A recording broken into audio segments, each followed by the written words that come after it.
जय श्री जगन्नाथ। स्वामी आनंदराजा चैनल को आपण मानकु स्वागत करने सहित आपण मानक हृदय रे प्रभु श्री जगन्नाथ को अनुभव करी प्रणाम जनाऊछि। आपण मानकु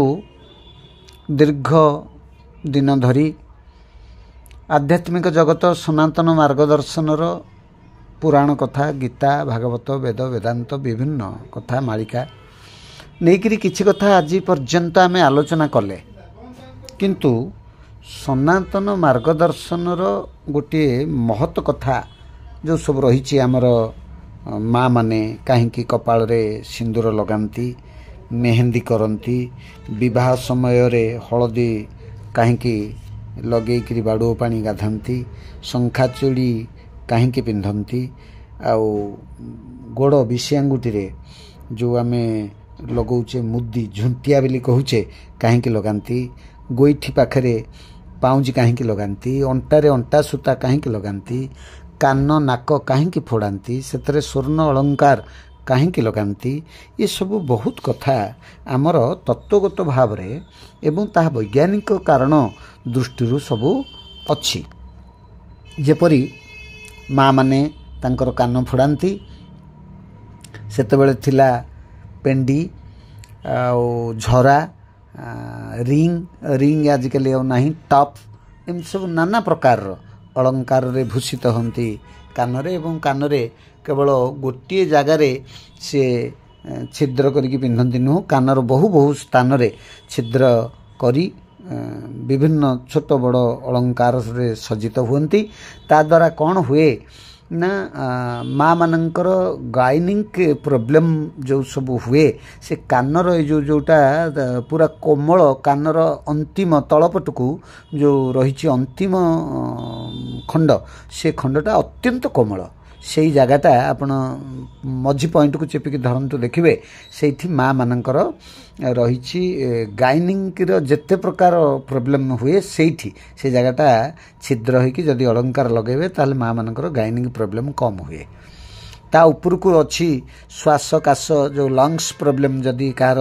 श्वास काश थंडा एसेनफुलिया से जगह छिद्र होगी ता ऊपर को टिके जदि आपण गोटे किछि लगेले रिंग परी छोट ताले मध्य ताहा उपकार दिए। सेहीपरि नाकरे जो लगाती नाक फूल नाक चौना कहती बा अन्य किछि जिनिस जो लगाती से सबू कौन हुए ना नाकरे छिद्र करी लगेबा द्वारा पुरुष एवं नारी भितर जो देहगत संपर्क हुए से समय रे जो नारीर दीर्घ श्वासटा पुरुष देह रे पड़ी तार आयुष क्षय हुए, सेथिरु पुरुषर आयुष क्षयरु ताकू मुक्त करबा पई माँ माने नाकरे नोली बा नाकफुल ए सबू परिधान करती। सेहीपरि सिंदूर जो लगाती माँ माने हिंदू संस्कृति रे विवाहिता महिला साधारणतः मथारे सिंदूर लगेबा कथा आपण माने जानती। एटा हमर सनातन मार्गदर्शन गोटे बहुत बड़ घटना। यही सिंदूरर विशेष वैज्ञानिक महत्व एवं तत्व है यह हलदी लेंबू और धातु पारद द्वारा निर्मित होता है। आपण देखंतु हलदी लेंबू चिपुड़े से गोटे सिंदूर मेरून कलर हम एवं से पारद मिश्रण हवा द्वारा से स्वतंत्र गोटे द्रव्य रे परिणत हुए एवं ताकू सेथिपई सिंदूर खाइदे लोक मरी जाती कारण पारद ता देहरे थाए। से जो धातु द्वारा निर्मित होता सिंदूरटी पारदर मात्रा अधिक यह मथारे मध्य भाग रे लगाइबा द्वारा शरीर को गोटे शीतल और मस्तिष्क को ठंडा रखिबारे सहायक हुए। सिंदूर प्रयोग हेबा द्वारा यौन प्रक्रिया मध्य क्रियाशील होता है। जो मानकर यौन विकार सब रही जो माने सेथरे टिके दुर्बल तेणु सेमानंक पई मध्य ताहा गोटे प्रभाव पकाए केवल नारी की नुहे, नारीटी जदि पत्नी सिंदूरटीए लगाउछन्ती ताहले तार प्रभाव मध्य स्वामी उपरे पड़े एवं से माने दैहिक संपर्क पई आकर्षित हवा परी गोटे गुण सेथरे थाए। एही कारण सत्य विवाहित ओ विधवा महिलांक सिंदूरर व्यवहार जो माने विवाहित महिला सेमाने सिना सिंदूर लगाउछन्ति किंतु अविवाहित और विधवा एमाने सिंदूर व्यवहार करिपारिबे नाही कारण अविवाहित झियो माने जदि सिंदूर व्यवहार करिवे ताल तांकर मानसिक स्तर टिके चहलिबो से माने टिके सेक्सुअल येटा एपिटाइट से मानकर बढ़िबो सेही परि जाहंकर स्वामी जो माने हरैले जो माँ माने विधवा हेले वैधव्य व्यवस्था भितर को प्रभु तांगु नेई गले से माने मध्य सिंदूर लगेबा उचित एइति पई नुहे जे सेमानक शरीर रे जो कामज्वालार प्रभाव न पड़िबा पई विधवा माँ मानक मना करा जाइछि जे तुमे सिंदूर लगाओ नाही। यह गोटे सामाजिक दृष्टिकोण विवाहिता नारी मानकर प्रतीक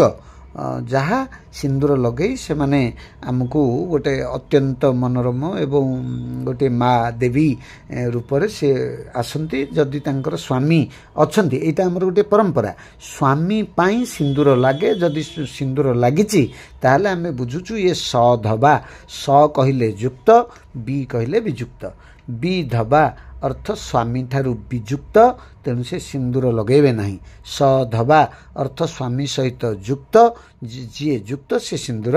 धारण करिवे तेणु एहीपरि आमर जेमिति मेहंदी लगेबार कारण कोन ना हिंदू पर्वपर्वाणी उत्सव समय रे प्राय नारी माने मेहंदी लगेई थांती आमर जो मंजुआती गछ थाए बाड़ी रे स्वतंत्र गोटे मंजुआती गछ अच्छी जोटार पत्र को बाटिकी लगेले ताहा भारी सुंदर लगे रंग बेरंग हुए एवं आ गोटे मंजुआती फूल गछ छोट छोट अच्छी वर्षा दिने से गछ हुए से पत्र को आनिकी मध्य बाटिकी लगेले ताहा मध्य भारी सुंदर लगे विभिन्न डिजाइन रे हाथ पाद ए सब सजड़ा जाए मेहंदी रो विशेष गुण मध्य अच्छी से गुण गुड़िक है कौन ना जीवाणु नाशक आम शरीर चर्म रे जो जो प्रकार सबू चर्म रोग हवा परी जीवाणु अच्छी बा आमर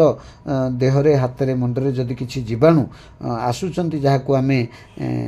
देह मुंडरे रहिले हमको नाना रोग सृष्टि करंती तार नाशक होउचंती होउची एई आमर मेहंदी याकु लगाइबा द्वारा शरीर क्लांत मुंड बिंधा और ज्वर इत्यादि मुक्त मध्य सेई मेहंदी रो गुण करिथाय मेहंदी भितरे थिबा गुण जोगु यह नख को बढ़िबा और सुंदर मध्य करिथाय नख पई मध्य ये महा उपकारी विवाह समय रे उभय वरवधू मेहंदी लगै थांदी बर एवं कन्या ये उभय मेहंदी रे सजै हुंती मेहंदी द्वारा विभिन्न चर्म रोग और वायुजनित रोग मध्य मुक्ति मिली थाए तेणु मेहंदीटा अत्यंत भाव रे हमको उपकार करता जमिति हलदी सिंदूर मेहंदी तेणु यह आमर जो सनातन मार्गदर्शन रे बा हिंदू धर्म रे ये जो परंपरा पालन हो आसते आमर मुनि ऋषि माने याकू आध्यात्मिक एवं दैविक बा वैज्ञानिक पद्धति रे आध्यात्मिक वैज्ञानिक दैविक पद्धति रे यार गोटे संचालन करि आसुचंती जहाँ आम समाज पई आम पई उपकार होइछि एवं ये उपकार जिनिस पई आमे मनमानी करिगिरी ता उपरे आमे जहाँ ता व्यवहार करबा उचित नुह ये परंपरा को बंचई रखिबा आमर कर्तव्य कारण या देहरे आमर बहुत कल्याणकारक व्यवस्था जड़ित रही जदि आपन को ये सब वीडियो भल लगुची मेसेज करंतु बंधु मानकु शेयर करंतु लाइक करंतु लाइक शेयर मेसेज एवं जो माने सब्सक्राइब करनांती दया करी करनियंतु। जय श्री जगन्नाथ प्रणाम।